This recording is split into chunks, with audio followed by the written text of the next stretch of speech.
Saya berkata kepada murid saya, sekarang kalau kau khotbah doktrin reform, mulia, diterima baik. Tapi belasan tahun yang lalu, pada waktu saya khotbahkan predestinasi reform, saya dimaki-maki, dibaki caci. Saya ditolak, saya dihina. Jadi dengan susah payah mentegakkan gerakan reform supaya saudara mempunyai wadah, mempunyai identitas, mempunyai keberanian untuk menyatakan kebenaran.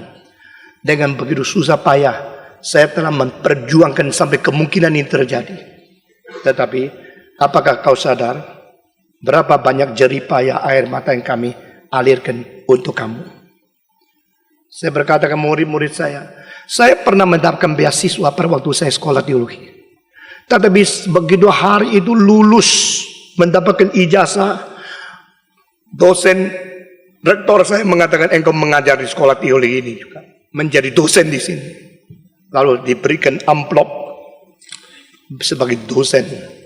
Saya sekarang bukan mahasiswa, saya mendapat gaji, mendapatkan amplop. Saya melihat amplop itu, air mata cucur. Saya berkata, Tuhan, bolehkah saya pakai uang ini? Tidak. Saya dulu sekolah dapat beasiswa. Sekarang uang ini sebagai honor dosen.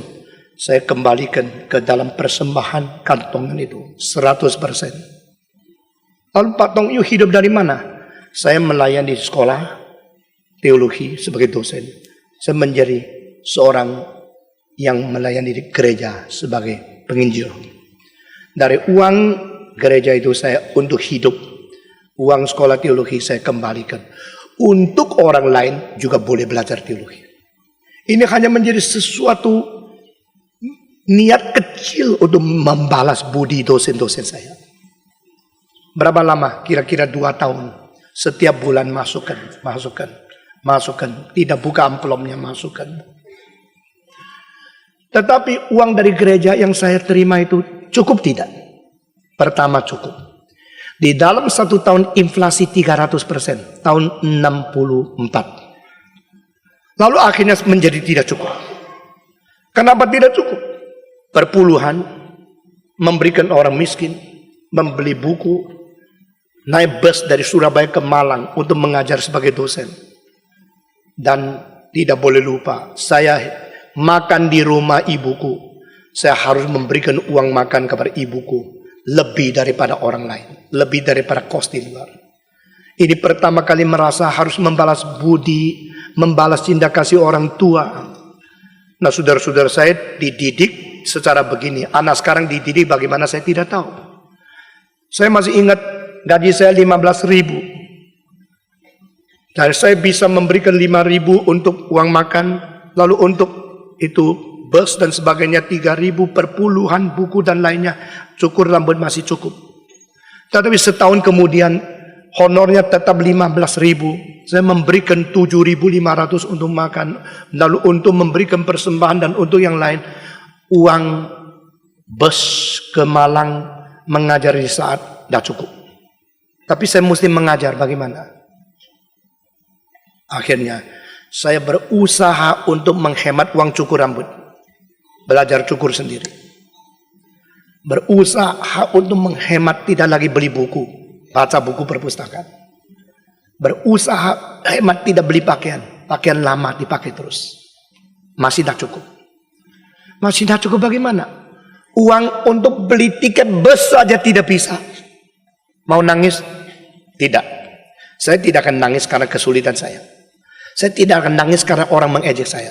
Saya akan nangis kalau pekerjaan Tuhan terganggu. Cara terakhir bagaimana? Yaitu saya tetap pergi mengajar. Tapi dari uang bus.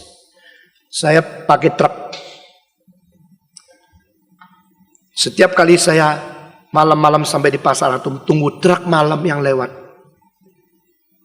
Bolehkah saya ikut truk ke Malang? Kalau uang bus itu adalah 400, truk itu 250 sudah dia mau terima. Maka saya lompat ke atas truk, duduk di tengah-tengah tempat-tempat, kadang-kadang ada hewan, kadang-kadang ikan asin yang bau luar biasa, kadang-kadang sayur-sayur dan sebagainya. Biasanya bus 2 jam sudah sampai, truk mampir sini, mampir sana, 3,5 jam baru sampai.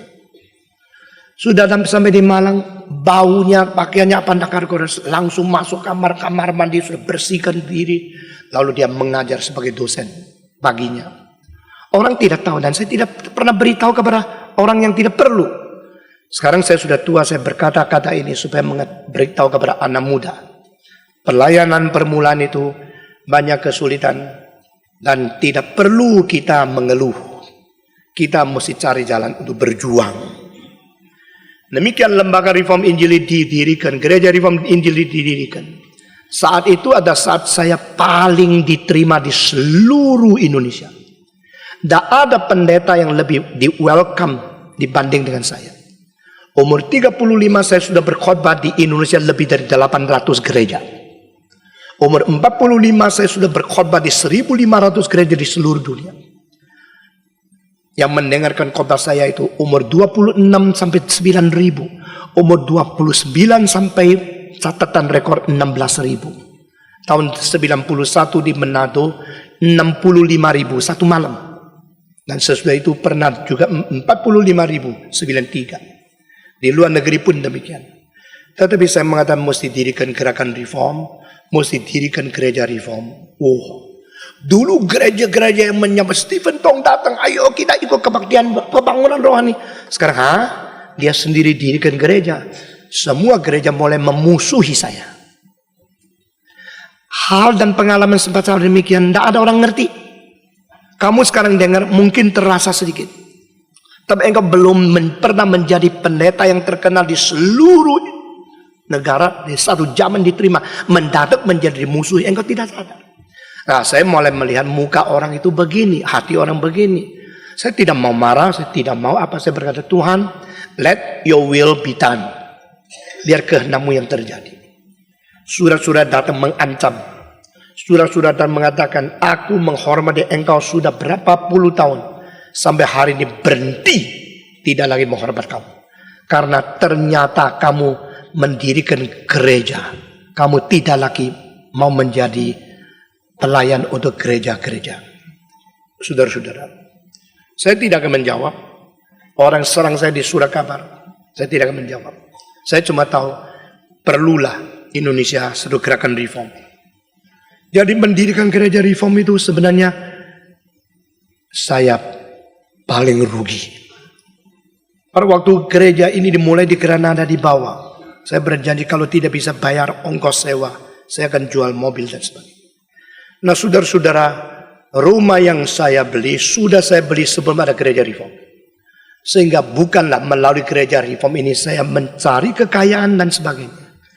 Persembahan-persembahan saudara disimpan dengan baik-baik. Kalau perlu uang, kita akan dirikan gereja yang besar.